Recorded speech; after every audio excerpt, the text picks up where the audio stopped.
What's going on YouTube? This is your boy Marco Scott 110. I'm just bringing you guys another gameplay here on Fringe. I was playing Arena.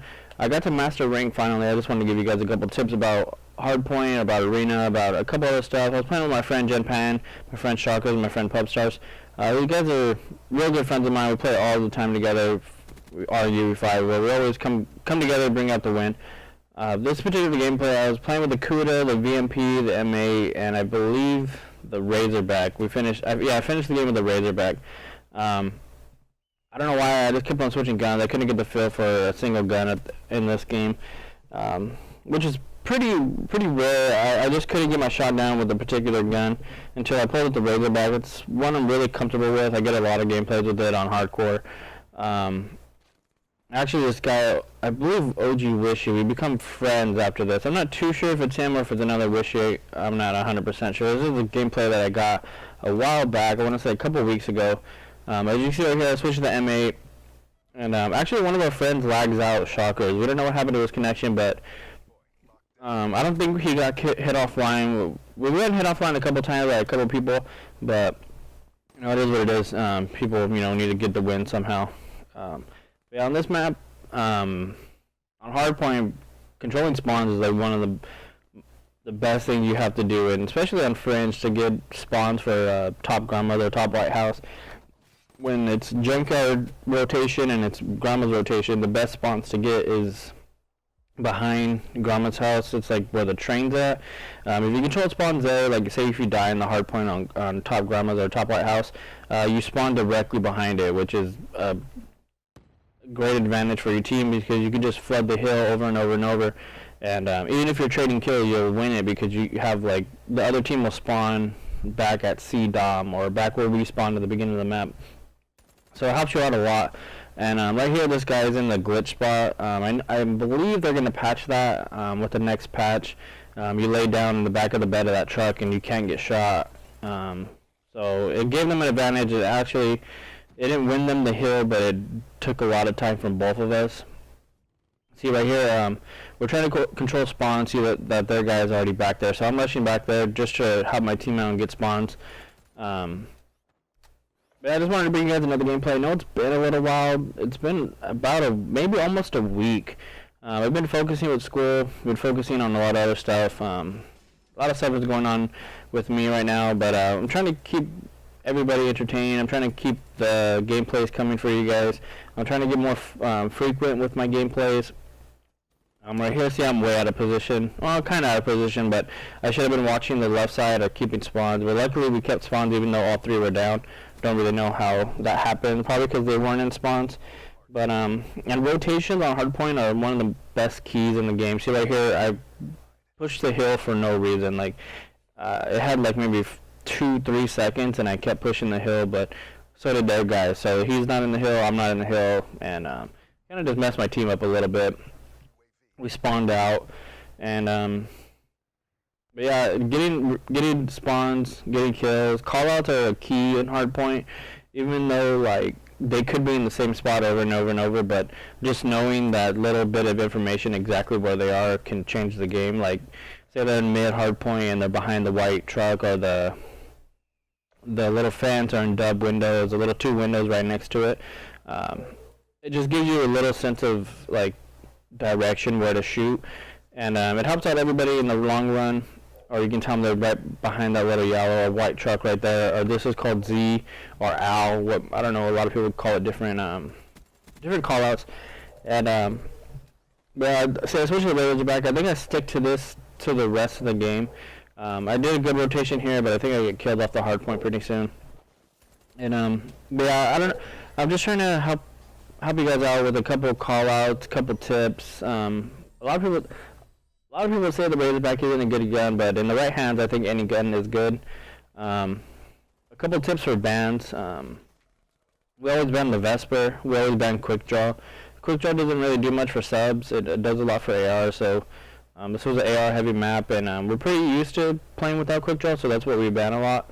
And with the Vesper, even though the game is really balanced, the Vesper still seems to be a little not overpowered, but in the right hands, it could melt anybody from almost, not all the way across map, but it's pretty far, and it shoots so rapidly that if you're using the VMP, if you're using the Cuda, Razorback, the Vesper has a better chance to win the gunfight than any submachine gun does, because it shoots so fast and it's pretty accurate, and it's just hard to be in the right hands. So with the Vesper, we ban it instantly. It kind of sucks to do that because a lot of people in Arena, if you ban the Vesper first pick, a lot of people quit. We've had it happen numerous of times where it kind of sucks where people only can use the Vesper, or they only want to use the Vesper. I know in GB or UMG tournaments, like there's no bans, or there's some bans in some GBs, but it's just hard to get around. Like we've been talking about not banning it because we do need to get used to it, and if we're gonna start playing competitively, or this is like the closest thing to competitive, so we're just trying to figure this out, get our communication down, and get better as a team. Because if we don't have communication in a GB or in anything really, it's gonna be really hard to win, because it's just like playing a public match where you don't know where your teammates are, you don't know where the enemy teams are, you're just blindly running into areas where you don't know where a single person is. See, and right here, these guys are controlling spawns pretty well, but somehow we keep spawning here. It's pretty weird. Usually if you're back of these water tanks, that you'll control spawns and the other team will spawn out. So it's pretty weird that happened, but luckily for us it did happen, and we got to control the spawns a little bit better.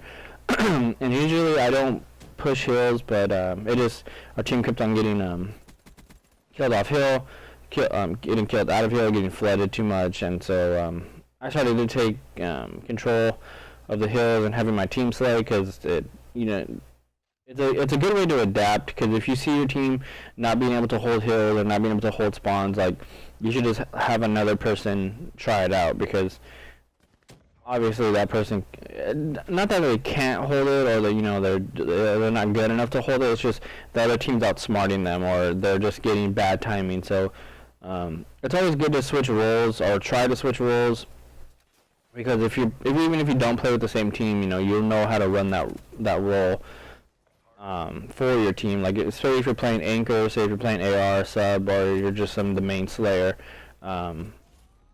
it's just good to know everything about the situation, or the gameplay, or the game type you're playing, actually. So that's always a good key to know, or a good key to have. Like, I always try to go before I start playing. I always go into like private match and to go shoot bots for a while. I try to play them on the highest level of bots, just so like you don't get the mentality like, oh, I can just jump around this corner and just outgun anybody. Because when you play bots, you get a little, get that little motivation in you, and you're like jumping around everywhere. And man, my shots are shaky right there. But yeah, guys, I just wanted to keep bringing you guys gameplays, keep bringing you tips. I'm gonna try to do a couple stories and stuff like that for you guys. Make it a little bit more interesting than just straight Call of Duty tips and stuff like that. And I think our friend lags out pretty soon. I think it's right here. I'm not 100% sure when he lags out, or if he even does lag out. I'm pretty sure he does though, because I don't know why I would save this gameplay, because it wasn't the greatest gameplay, honestly. It was just a gameplay that I had. Yeah, I think he lags out here, because I can see his little triangle just stuck in the back left. But yeah, I put out this play right here. I think I cleared their team. Yeah, the scythe is dominant in the right hand, and sentry gun and hardpoint is a key. It holds down middle map. It holds down anything really. I actually seen a team use guardians, and the way they used them was brilliant. Like, especially because they banned EMPs. They banned EMPs and they banned, I think they banned hardwired. I'm not too sure which one it was that they banned so the guardian can't hit you or something like that. But the way they did it and the way they set it up was really nice. They put guardians to watch one of, like, say they put it on the flank. They put it in this room, and you can't even rush that side, so they only have to watch two sides. So like 2 guys on each side, and even if one guy gets killed, the other guy's there for the trade always. But Yeah, the scythe is really good. The kinetic armor is kind of good in core, but it's not able. You're not able to use it in. Let me see. It's not able to use in competitive, so we try to stay away from it. And right here, our friend already lagged out. I think he lagged out at like the last hill. So we we tried to win that hill 3v4. It didn't go so well, and these guys kept rushing us, and they were doing a good job at first because when you're outnumbered on hardpoint, it's so hard to win because you can just keep trading kills, and you'll always win because you'll have that fourth person that we don't have. And right here, I clear out the hill, and I just started going off. I started like calling out everything. Like I kept telling my team, just call out everything, because we were pretty quiet this game, and it kind of shows. Because we kept on getting flanked, and like the flanker would get like 2-3 pieces. But those are my tips for today, guys. Luckily I had a sentry gun because it held down middle hill. But that's my commentary for today. I hope you guys enjoy it. Hope you guys have a great day, and thanks for tuning in.